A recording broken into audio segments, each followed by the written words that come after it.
नमस्कार। मौसम चलावास में आपका स्वागत है। बात करेंगे राजस्थान के मौसम के बारे में, जिसमें आपको बताएंगे कि अगले 24 घंटों के दौरान किस प्रकार रहेगा मौसम, और उसके बाद देखेंगे कि दूसरे सप्ताह के दौरान कहां पर बारिश की गतिविधियां बढ़ने वाली हैं राजस्थान सहित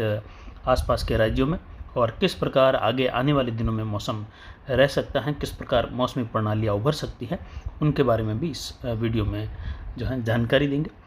यहाँ पर स्थानीय हलचल के बारे में देखें तो पूर्वी राजस्थान से लगाकर पश्चिमी मध्य प्रदेश के आसपास एक मैक्रो क्लाइमेटिक स्थिति लगातार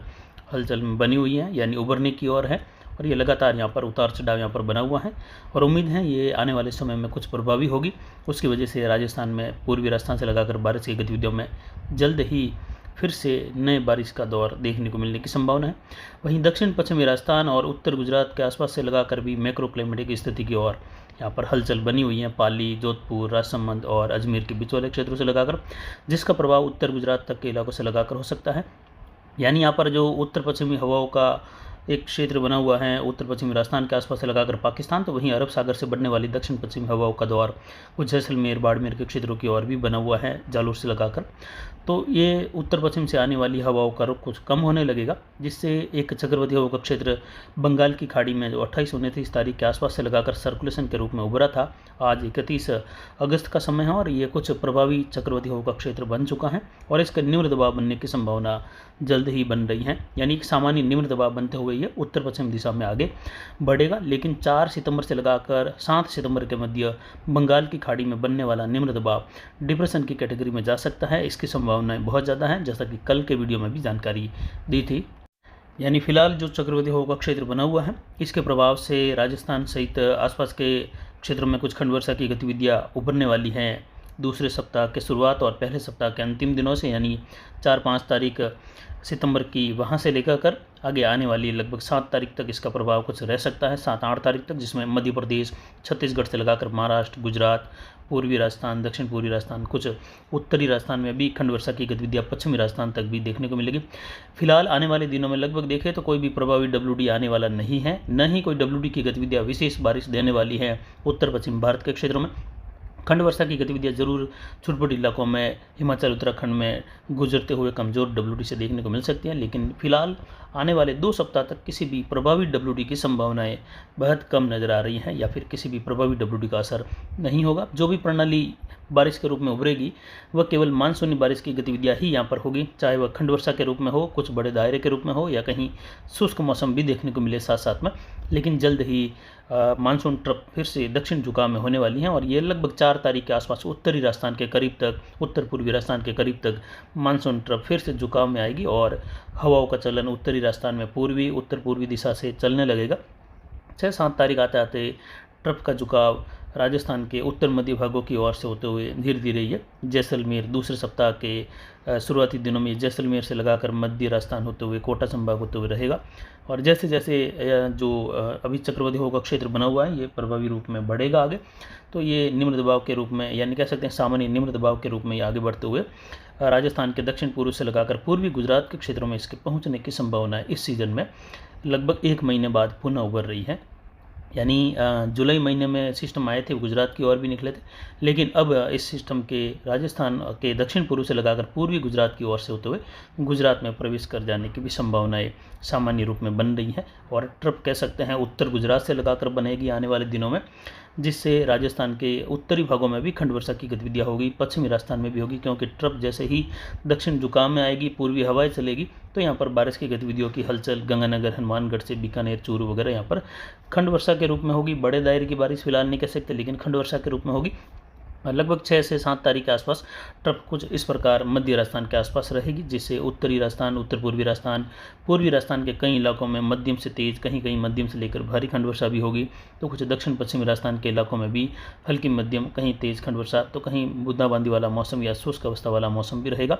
लेकिन जैसे जैसे सिस्टम मैक्रो क्लाइमेटिक स्थितियों के कारण प्रभावी होते हुए आगे बढ़ेगा, गुजरात के क्षेत्रों की ओर बढ़ते हुए कमज़ोर जरूर होगा, लेकिन फिर भी गुजरात के पूर्वी इलाकों तक प्रवेश कर जाने, या कह सकते हैं मध्य इलाकों तक भी पहुंच जाने की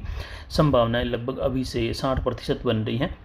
तो यानी अभी जो बना हुआ चक्रवाती हवाओं का क्षेत्र है ये गुजरात और राजस्थान के दक्षिण पूर्वी इलाकों के करीब पहुंचकर गुजरात तक के इलाकों में प्रवेश कर जाने से गुजरात के कई इलाकों में मूसलाधार वर्षा दर्ज होने की संभावनाएं भी उभर रही हैं। और उसके बाद में सितंबर महीने का पहला सिस्टम 4 सितंबर से लगाकर 7 सितंबर के मध्य बनेगा, जब एक सिस्टम गुजरात राजस्थान के करीब, महाराष्ट्र के उत्तर पश्चिमी, दक्षिण पश्चिमी, मध्य प्रदेश के करीब बना रहेगा। उसी दौरान बंगाल की खाड़ी में फिर से एक निम्न दबाव बनते हुए उसके डिप्रेशन बनने की संभावनाएं रहेगी और वह भी उत्तर पश्चिम दिशा में आगे बढ़ेगा। लेकिन कुछ उत्तर की झुकाव में रहने से आने वाला सिस्टम जरूर मध्य प्रदेश के उत्तर पूर्व से लगाकर उत्तर पश्चिम दिशा में बढ़ने की संभावना रहेगी।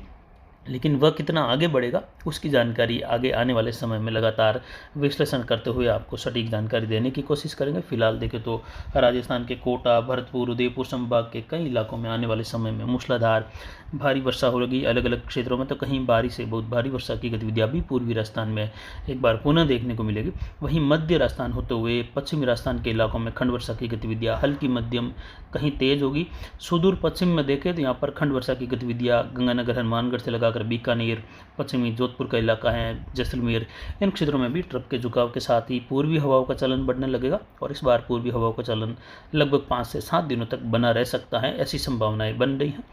हालांकि ट्रफ उत्तर गुजरात पर आने के बाद एक बार पुनः जरूर उत्तर की ओर जाएगी, यानी उत्तर राजस्थान तक जाकर पुनः वापस दक्षिण की ओर खिसकने की संभावना रहेगी। लेकिन हिमालय के तराई में जाने की संभावना कई दिनों तक न के बराबर रहेगी। इस प्रकार का विश्लेषण बन रहा है। और आने वाले समय में देखें तो जो सिस्टम अभी बना हुआ है ये निम्न दबाव के रूप में आगे बढ़ेगा और ये कुछ सामान्य निम्न दबाव यानी बहुत प्रभावी नहीं, लेकिन फिर भी उसकी वजह से कई जगहों पर भारी वर्षा की गतिविधियां मध्य प्रदेश, महाराष्ट्र, छत्तीसगढ़, तेलंगाना, आंध्र प्रदेश से लगाकर गुजरात रीजन, सौराष्ट्र रीजन के क्षेत्रों में, कच्छ रीजन के क्षेत्रों में भी बारिश की गतिविधियां देखने को मिलेगी। राजस्थान सहित गुजरात, मध्य प्रदेश के कई इलाकों में आने वाले दिनों में जो है फिर से दूसरे तीसरे सप्ताह में नदी नालों में जल आवक वाली बारिश भी देखने को मिलेगी, यानी अच्छी खासी वर्षा, भारी वर्षा भी देखने को मिलेगी। तो कहीं कहीं भारी से बहुत भारी वर्षा वाली गतिविधियों की भी संभावनाएं बन रही हैं। लेकिन जो मैक्रो क्लाइमेटिक स्थितियां बनी हुई है राजस्थान के क्षेत्रों में ये प्रभावी होती हैं, तो इस प्रकार का पैटर्न देखने को मिलेगा, यानी एक सामान्य निम्न दबाव पूर्वी गुजरात के आसपास और एक नया निम्न दबाव का क्षेत्र बंगाल की खाड़ी में उभरेगा। और ये मैक्रो क्लाइमेटिक स्थितियों का सहारा अगर इस आने वाले समय में इन सिस्टमों को मिलता है तो काफ़ी राहत जरूर राजस्थान के क्षेत्रों तक, पश्चिमी राजस्थान के क्षेत्रों तक देखने को मिलेगी आने वाले समय में, जिसकी जानकारी लगातार देते रहेंगे। फिलहाल अब तक के सीजन में देखें तो जुलाई और अगस्त के बाद 2 महीने बाद जाकर वायु दबाव सबसे ज़्यादा बना हुआ है। आज की तारीख में 31 अगस्त की तारीख में अरावली रेंज के क्षेत्रों में 1010 मिलीबार प्लस वायु दबाव यहाँ पर दर्ज किया जा रहा है, यानी 1011 मिलीबार तक वायु दबाव बना हुआ है। तो ये एक जो विपरीत प्रणालियाँ बनी हुई है, तो अगर वैज्ञानिक तरीके से भी देखें तो कई बार बहुत ज़्यादा वायु दबाव बढ़ना भी कुछ जो वायु प्रणालियाँ होती हैं जो विपरीत होती हैं उनके लिए भी जो है ये एक सकारात्मक स्थिति की ओर धकेलने का काम करती है। तो हो सकता है आने वाले समय में सिस्टमों का अच्छा प्रभाव देखने को मिल जाए और उसकी वजह से जो सिस्टम बनेंगे बंगाल की खाड़ी में वह उत्तर पश्चिम दिशा में बढ़ते रहे और राजस्थान के करीब, गुजरात के करीब तक पहुंचकर पश्चिमी राजस्थान, पश्चिमी गुजरात और उससे सटे हुए पाकिस्तान के इलाकों तक भी अच्छी बारिश दे जाए, इस प्रकार की संभावना उभर सकती है। अगर यहाँ पर मैक्रो क्लाइमेटिक स्थितियाँ जो दक्षिण पश्चिमी राजस्थान और पूर्वी राजस्थान के आसपास बन रही हैं, बिगड़ रही हैं, ये अगर प्रभावी होती हैं तो पिछली बार जो 19 तारीख से लगाकर 23 अगस्त के मध्य जिस प्रकार मैक्रो क्लाइमेटिक स्थिति की वजह से राजस्थान के भागों में खंड वर्षा की गतिविधियाँ हुई थी, उसी प्रकार ये प्रभावी होती हैं तो पुनः राजस्थान के क्षेत्र पर एक चक्रवाती परिसंचरण तंत्र उभर जाएगा और वह पश्चिम की ओर रुख करते हुए जैसलमेर, बीकानेर के, गंगानगर के इलाकों में भी खंड वर्षा देगा। और फिलहाल आज के मौसमी विश्लेषण के हिसाब से देखें तो खंड वर्षा की संभावना जरूर गंगानगर, हनुमानगढ़, बीकानेर और जैसलमेर तक के पश्चिमी इलाके हैं वहाँ से लगाकर बाड़मेर वगैरह, जोधपुर, नागौर, इन क्षेत्रों में चूरू से लगाकर बन रही हैं। कुछ पंजाब और हरियाणा के क्षेत्रों में भी खंड वर्षा की संभावना आने वाले दूसरे सप्ताह के दौरान यानी पहले सप्ताह के अंतिम दिनों से लगाकर बन रही हैं। उत्तर पश्चिमी हवाओं का रुख बनेगा। फिलहाल अरावली रेंज में बार बार हवाएं कभी दक्षिण पूर्व, कभी पूर्वी तो कभी उत्तर पूर्वी हवाओं का चलन बना हुआ है और ये मैक्रो क्लाइमेटिक स्थिति का ही परिणाम है कि इस प्रकार यहाँ पर हवाएं लगातार घुमावदार रूप में अलग अलग दिशा से हो रही हैं। और इसी प्रकार पूर्वी राजस्थान के आसपास और मध्य प्रदेश के पश्चिमी क्षेत्रों के आसपास भी मैक्रो क्लाइमेट की स्थिति की संभावनाएं उभर रही हैं, जिससे कोटा संभाग, भरतपुर संभाग में शुरुआती खंड वर्षा की गतिविधियां राजस्थान में इस सिस्टम से देखने को मिलेगी। यानी एक बार पुनः मानसून सक्रिय होने वाला है और उत्तर पश्चिम भारत के क्षेत्रों तक पुनः अपनी पहुंच बनाएगा, लेकिन कहीं खंड वर्षा, कहीं तेज, कहीं पश्चिमी राजस्थान के कई इलाकों में मध्यम से भारी खंड वर्षा की भी संभावना छोटे छोटे इलाकों में रहेगी, जिसकी जानकारी लगातार देते रहेंगे। तो फिलहाल अभी के लिए इतना ही। नमस्कार, जय हिंद, जय भारत।